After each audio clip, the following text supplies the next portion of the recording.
know, in Philadelphia, we are of the city. We partner with the city. We are a natural connector between academe, between government, between business. And it are these partnerships that really enrich the life of a business school. So thank you very much, and we really are very grateful for this partnership. On behalf of Oakland, thank you very much. Thank you. Thank you very much, and on behalf of Oakland, I'm deeply appreciative. Let me first say to Temple University, the Fox School of Business,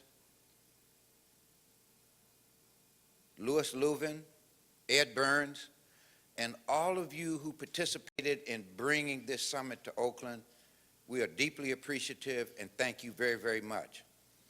I'm a person that believes that you're only as good as your staff, and we had a tremendous amount of extraordinary staff work from Temple University, from this city, and from many other places. Thank you very much for your great diligence. My hope is that while we addressed a number of substantive and significant and sobering issues, that for the brief time that you were here in Oakland, that we gave you a good time. We wanted you to know that this is not Oaktown, it's Oakland, and it's a beautiful place, and we hope that for these few days you've been here, you've come to know that. And on behalf of the residents of Oakland, we wanted to extend our sincere desire for you to have a wonderful time here, other than all the cerebral things that we engaged in. I hope that you did. And last night, I noticed that a number of you truly relaxed. At Yoshi's, we had a great time.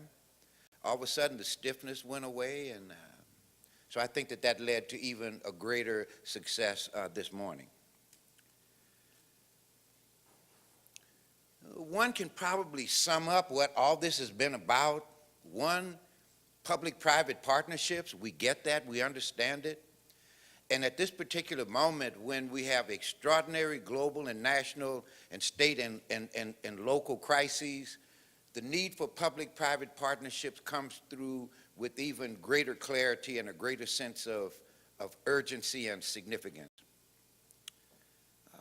Secondly, you know, someone said perhaps in one brief phrase what's been communicated here across all of the scenarios and proposed solutions, experiences shared was stay ahead of the game, stay ahead of the curve. Easily said, but very, very difficult. Number one, at a time when our problems at the local level are increasing in intensity, when technology is expanding at a rate that staggers the imagination, and when our resources are dwindling, you put all those things together, it's a very difficult proposition. But I think you, Temple University, Fox School of Business, you get it. Because you decided to refer to this as the Mayor's Technology Summit. And that's where we totally agree. My message is, Mayors of America, unite. If the mayors of America begin to speak with one voice, they can literally change the national conversation.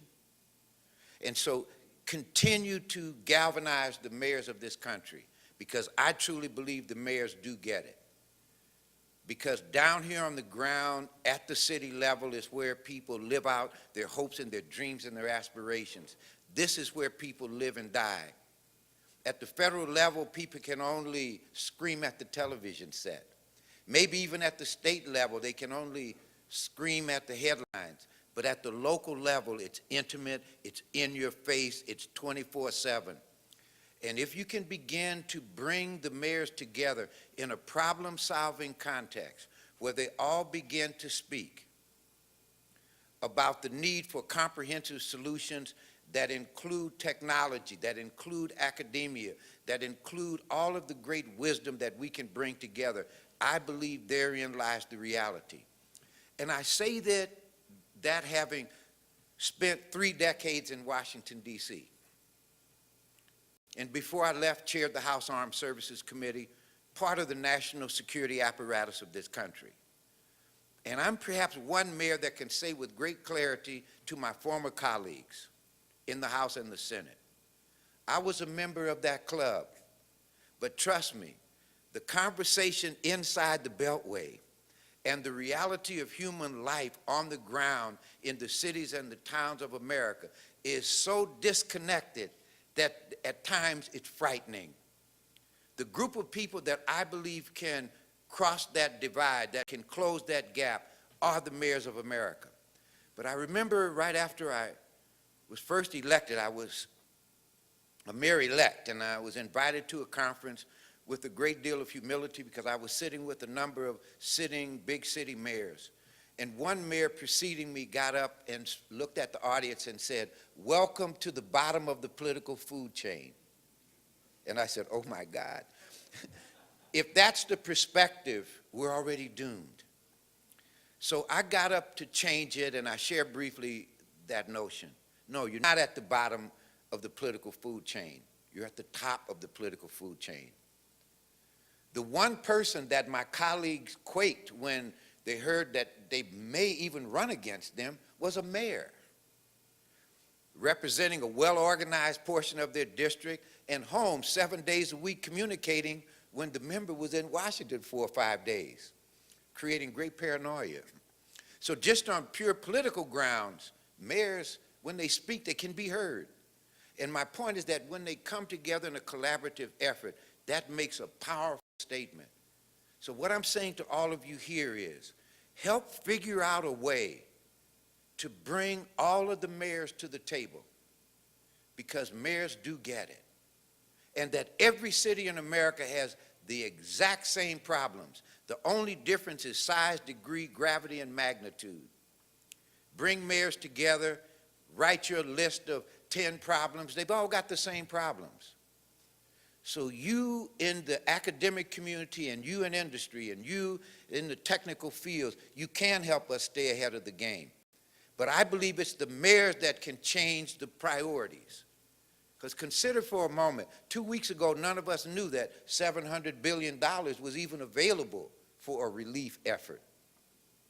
Most of us were saying, we need these things. And they said, where are you going to get the money? But suddenly, like magic, 2 weeks ago, we found $700 billion. Now that $700 billion that we didn't know was on the table is now off the table. Add that to the billions of dollars in 2 wars that are funded, off the table, to the trillions of dollars in deficit, off the table. And everybody's saying, reduce taxes. So it's the mayor sitting there saying, who's going to pay for these services? I've never met anyone who didn't want services. I've met a lot of people who didn't want to pay for it. And here's the federal government, who we desperately need at this point, because it's the cities and the towns that are going to go into decline unless the federal government comes to our aid. And so I ask all of you, when in leaving here, who put this together, you already understand it, because you could have made this the governor's summit or the president's summit on technology, but you made it the mayor's conference on technology, because that's where the rubber hits the road. It's at the local level where we're struggling to resolve these problems on a daily basis. I'm excited about what you're doing. I'm honored at this moment to be the mayor of Oakland, to host you here. And on behalf of many people in Oakland that you will never see, thank you for being here. It's been our great honor. I hope that this summit was significant to you, important to you. I listened a great deal, tried to learn a lot. In the middle of it, as most other mayors, I had to depart from you to engage in the unfortunate activity of letting people in Oakland know that we're in millions of dollars in deficit. But we're no different than the next city, the next city, the next city, and the next city. It's all over America. So thank you. It's been my great honor, and I'm deeply appreciative, and I will accept the gift. It's on television, so it's all public, above board, open, and transparent. Thank you.